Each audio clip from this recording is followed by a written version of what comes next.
Hello, beautiful people. This is me, Nori, and we are in yet another video of Love in Deep Space.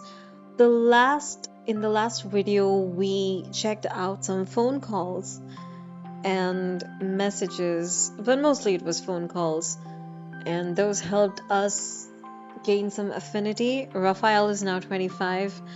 Unfortunately, I can't say the Even if you same. don't want to talk, you still have to eat dinner. Yeah, you don't have to get that close, Raphael, but okay, I'm not complaining. Yes, so um there is still a bunch of things to do. We need to do the story. I haven't checked out other features. I need to do that, but I am considering checking out the story first, then we will move on to the features. I feel like that is how I would like to proceed. So, and we did work really hard to Even if you gain don't want to our talk, you still have to eat dinner. Raphael. We don't have to get too close. It's okay.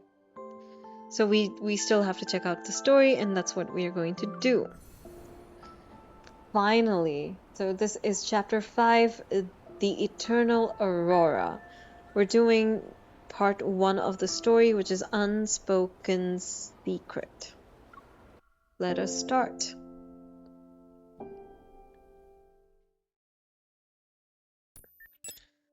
I press my thumb down on the lock, and Grandma's box opens with a light mechanical clink. The lamp on the desk shines over yellowed papers. The one at the top of the pile appears to contain experimental data with diagrams. Observation log. The subject's heart has been stable for the past 72 hours. Preliminary assessments indicate fusion with ether core was successful.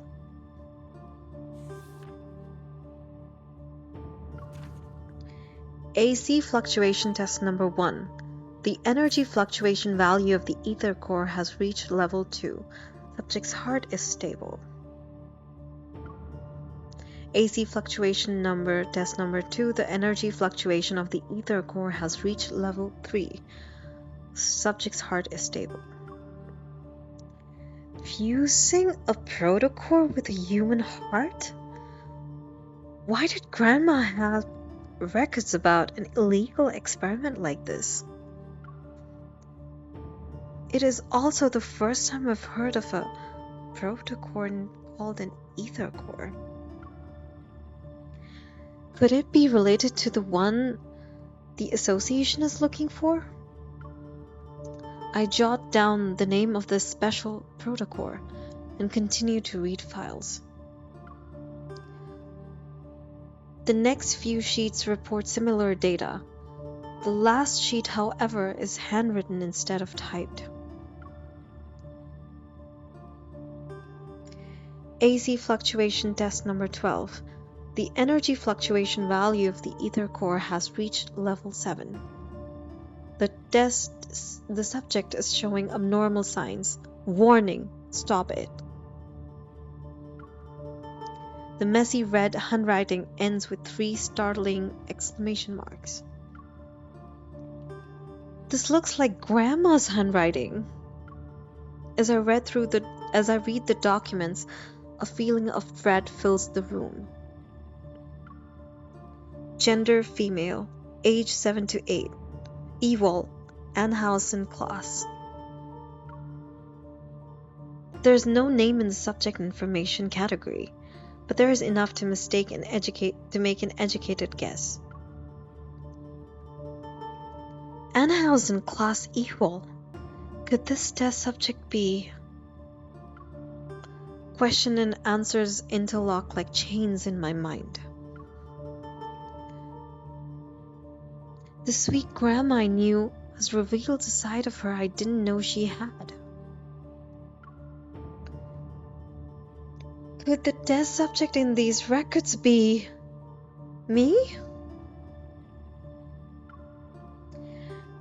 As the initial shock subsides, I hesitate for a moment, then pick up the phone call then pick up the phone to call the only person who might have an answer. Did something happen?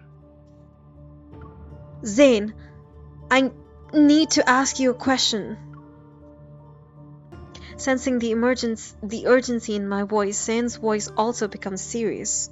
I'm listening. It's about my heart. Is the protocore fragment in it the same ones in the other protocore syndrome patients? I just went through the stuff Grandma left me. The voice on the other end of the phone is silent. Zane seems to be thinking about how to respond. It certainly is a strange protocore fragment. After reviewing your condition, I've tried to find similar cases. But as far as I'm aware, you're the only one. Is that because it's the ether core? You're my primary care physician. Grandma also entrusted you to give me these papers. She must have a good reason. It's only been 6 months since she passed. Regardless, aside from its name, I don't know much about it. The fragment in your heart has been there for a long time. Perhaps there's someone who can provide us with information. Do you remember Dr. Noah? The person Zane is talking about was the previous chief medical officer of Akso Hospital. He's an old acquaintance of Grandma and Zane's teacher. He's also the first doctor to treat my heart disease. If anyone knows something about the files Grandma left, it's him. Dr. Noah is currently doing a personal research project in Snowcrest. If you want to meet him, I can help you get in touch. However, the weather in that area has been quite unpredictable as of late. The train to Snowcrest is often unavailable. I suggest visiting him in 2 weeks. I don't have time. Alright, I'll think about it. I try my best to sound nonchalant, but I already made up my mind.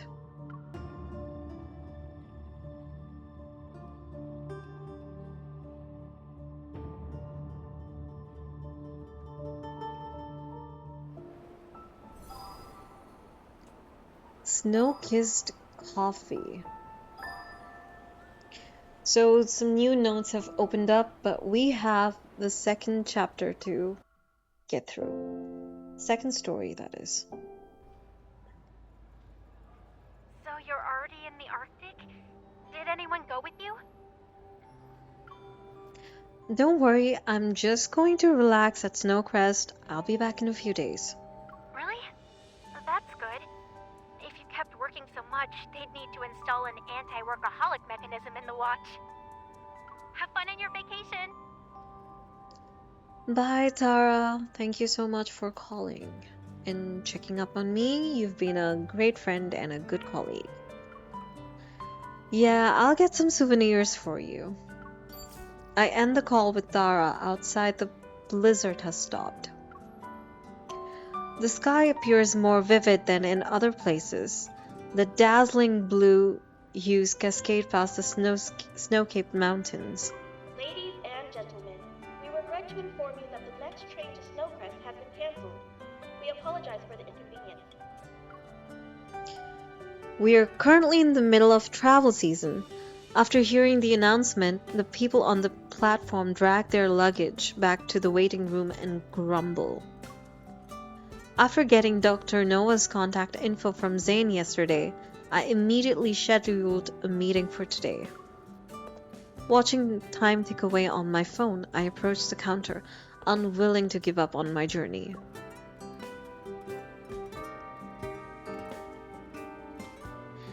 Excuse me, are there other ways to get to the Snowcrest besides taking the Boreas Express? We still don't know if the train has been cancelled because of the weather or for another reason. For your safety, please wait. 1 cheesecake and 1 croissant, please. Thank you. A familiar voice reaches my ears. Surprised, I turn around and spot Zane at a cafe nearby. Zane? His fingers pause over the glass display. Zane looks at me, but he doesn't seem surprised. It's you. I immediately regret calling out to him. I try to suppress my guilt and wave at him. I pretend it's just a normal day.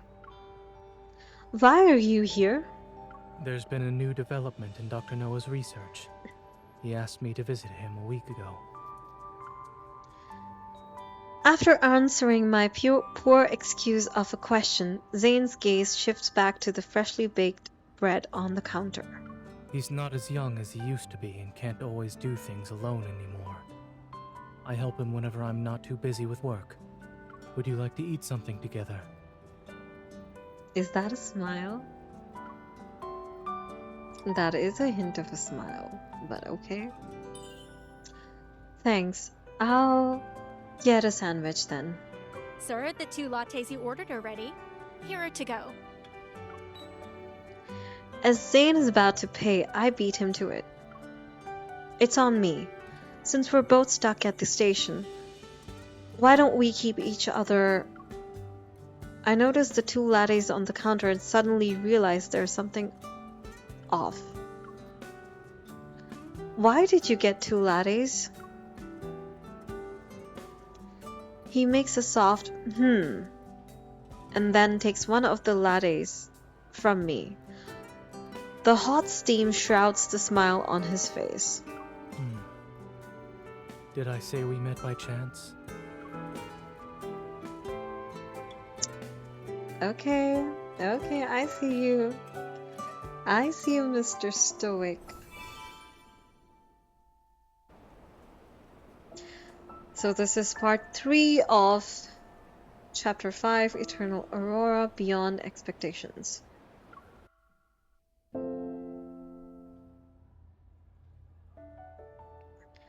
There is only one flight from Lincoln City to the Arctic.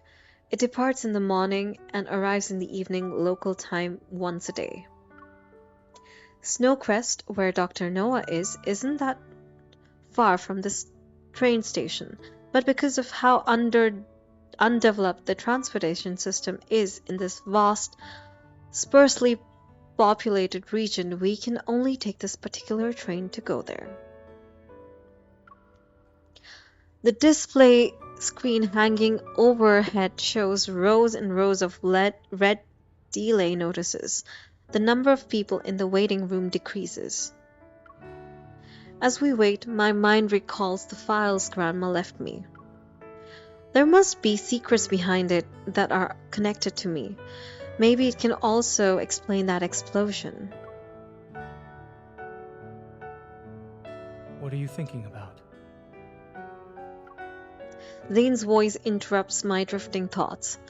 I force a smile. I'm thinking about what an ether core is and why it was fused with my heart.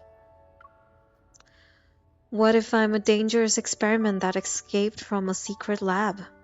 Maybe armed men in suits will suddenly appear to take me away in a few seconds. Zane listens to my wild thoughts without interrupting me. Well, a few seconds have passed. Nothing happened. Maybe you'll get your answers when we arrive in Snowcrest.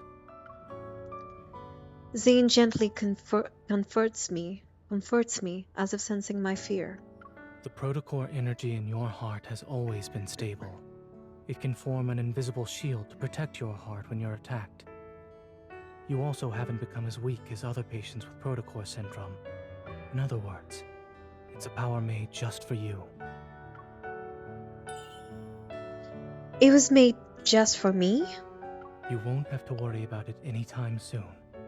You'll live for a long time, long enough to find out the truth. I put my hand over my chest, trying to feel for anything weird with my heartbeat. Will the person who put the ether core in my heart want it back one day? Ladies gentlemen, we regret to inform you that the train to Snowcrest will be delayed until 11:30 a.m. tomorrow. We apologize for the inconvenience. Really? It will be that long? I'm not surprised. We'll have to spend the night in a hotel near the station.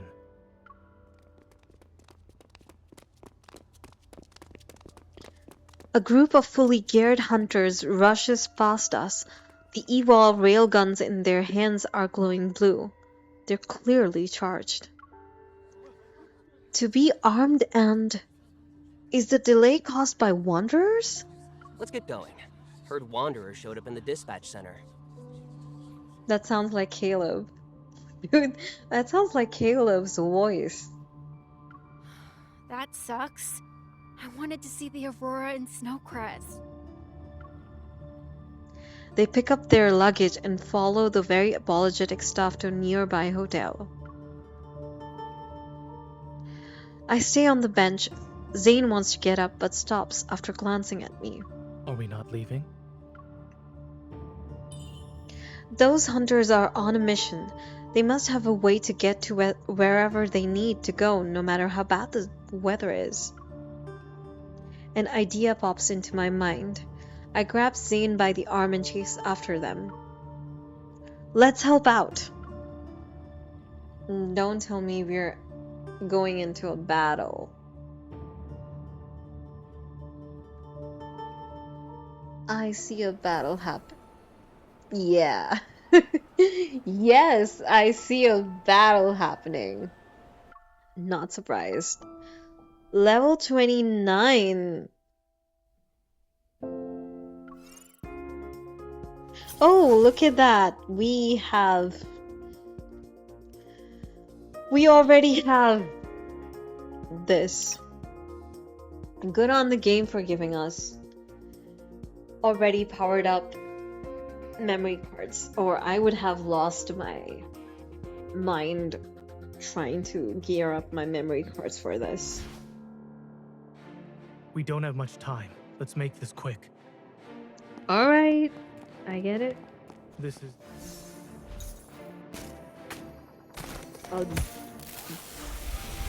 Looks like an even deer. It's your turn. No problem. You won't escape. Shit. Keep your tempo. Eat this. Oh crap. Do I have to use my... Keep your distance, or else you'll get hurt. Watch out. Don't let your guard down. It's your turn. No It was problem. weak. Now's our chance. My turn. I'm getting the hang of it. It recovers. Be careful. Oh, this... Keep your tempo. Eat this. Oh, this is... Keep your distance, or else you'll get hurt. Safety first. Let's do this together. Okay. I'll feel the fatal blow. We won.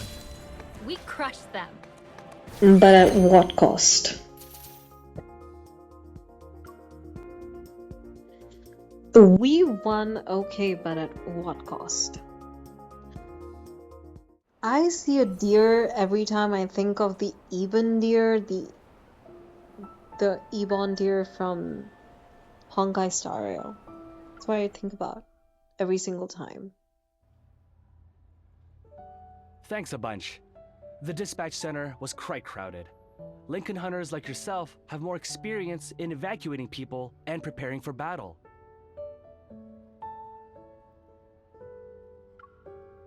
Don't mention it. We all learn from one another. The magnetic field here is unique. Wanderers usually hang around the snowfield and mountains.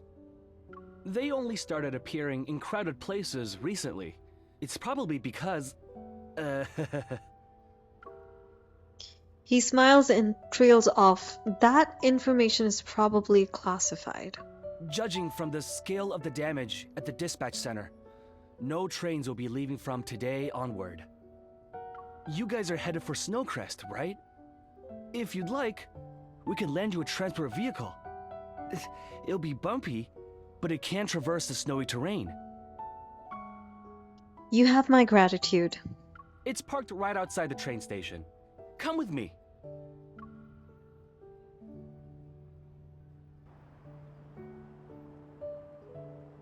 It starts to snow outside.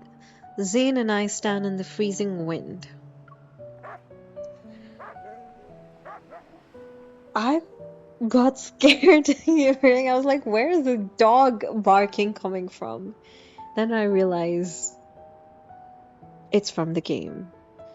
A majestic 4-dog sleigh is in front of us. The dogs are all handsome and have thick fur. Their height is around half an average person's. What do you think? It's a specialty here. Treat it like a tourist experience. Awesome. It's up to you now. My team is leaving. See ya! Okay, see you. Another cold gust blows past us. I look at Zane quietly and smile sheepishly.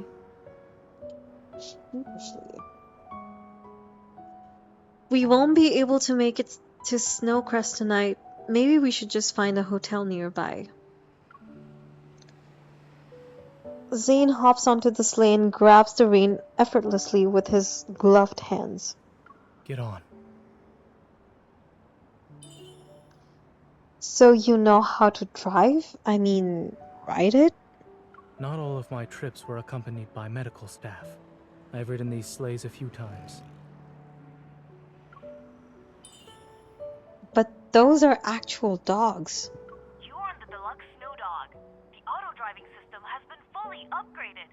Please select one of the following to start your adventure. Sightseeing. Full speed ahead. Children-friendly. Wait, are those dogs not real? Is that a robotic dog? What do you mean? It can talk?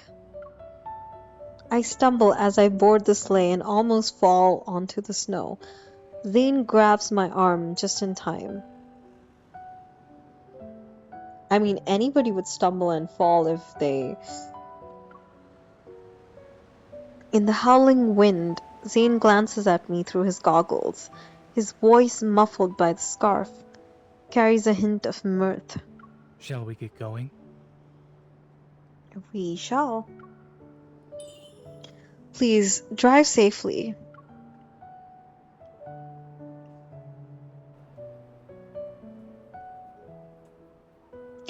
After passing through the vast snowfields, the terrain becomes ever more mountainous.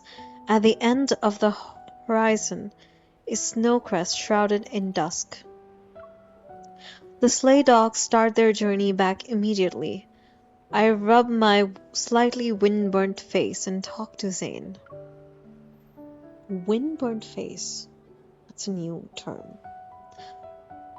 Judging from how well you steered, you're definitely not someone who helps out a few times a year. You're like a local. What did Dr. Noah say? Should we go directly to him, or...? He said he's busy at the moment and can't pick us up in person, but... Zane pauses. Curious, I meet his gaze. He's arranged our pickup ride. A snow-white silhouette suddenly appears between us. What is that? I almost forgot how clingy he is. In response, the white creature leaps out from the flower bed and lands on Zane's luggage. Only now do I see it's a little white fox. Zane closes his eyes as if hit by a migraine. When he opens his eyes, his expression returns to normal. Seriously, the thing is so cute. Like, it's a cute white Arctic fox. Why is he getting upset about it? You've gained weight, Pi. It's called Pi. You two know each other? He is Dr. Noah's pickup ride. That small cute fox is a pickup ride? Interesting.